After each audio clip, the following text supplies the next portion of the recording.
Yo mga idol, kumusta? Mantric mga sports TV nga pala. Ating pag-usapan, breaking PBE news, Jimmy Alonso, free agent, posibleng kukunin na nga ba ito ng Converge at bagong player ng SMB bilang big man next season.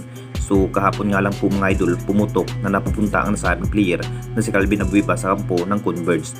Talagang sariwa pa rin ang nakuwang player ng Converge mga idol dahil Vince player pa rin ang kapalit kay Davis Calvin Abueva. Jackpot pa rin ang kupunan ng Converge dito mga idol. Masasabing napapalakas na nga ba ito next season dahil napupunta rin si Mikey Williams at Calvin Abueva at posibleng kukunin na nga ba ito ang nasabing hyper forward na si Jimmy Alonso. Ito na nga ba ang hinihintay ng lahat kung gaano na nga ba kasolidong lineup ang Converge next conference. Alam na nating lahat mga idol, matapos umalis sa kampo ng Barangay Nibra, itong si Jimmy Alonso mga idol, ang plano pa rin sa nasabing forward sa Japan B-League siya na maglalaro. Hanggang ngayon na wala pa rin ganap ang nasabing forward. Talagang nagbabalik na nga rin sa PBE itong si Jimmy Alonso mga idol, naging free agent. Ang plano pa rin ng Converge mga idol, kukunin na nga ba ito ang nasabing highline forward.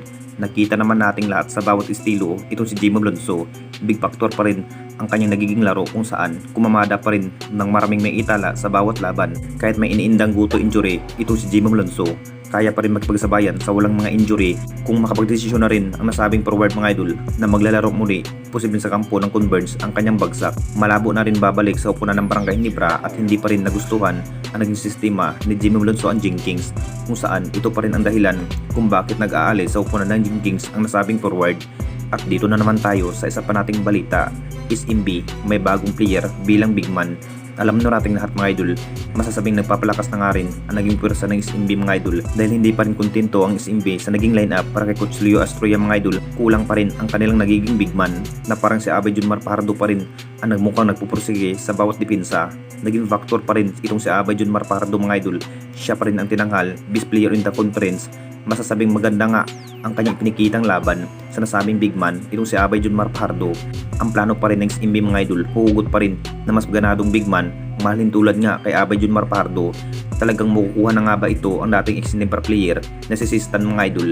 Ito na rin ang binalak ng SMB na makuha ang nasabing big man na si Sistan. Maraming kupunan ang nagsisimulan sa pag-trade mga idol ngayong season. SMB pa rin ang nagkakampiyon sa ating liga. Walang magalaw nga sa lineup ng SMB mga idol, pero kukuha pa rin na mas energetic bilang big man at si Sistan nga ang napili bilang makakatamdim kay Abay Junmar Pardo sa depensa. Magandang plano na nga ba ng SMB para maghahanda sa next season mga idol. Mas lalo pang pinalakas ang naging pwersa ng SMB. Siguradong may makakatapat na nga rin ang SMB mga idol next season.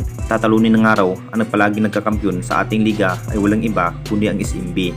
Anong masasabi ninyo mga idol tungkol sa ating video?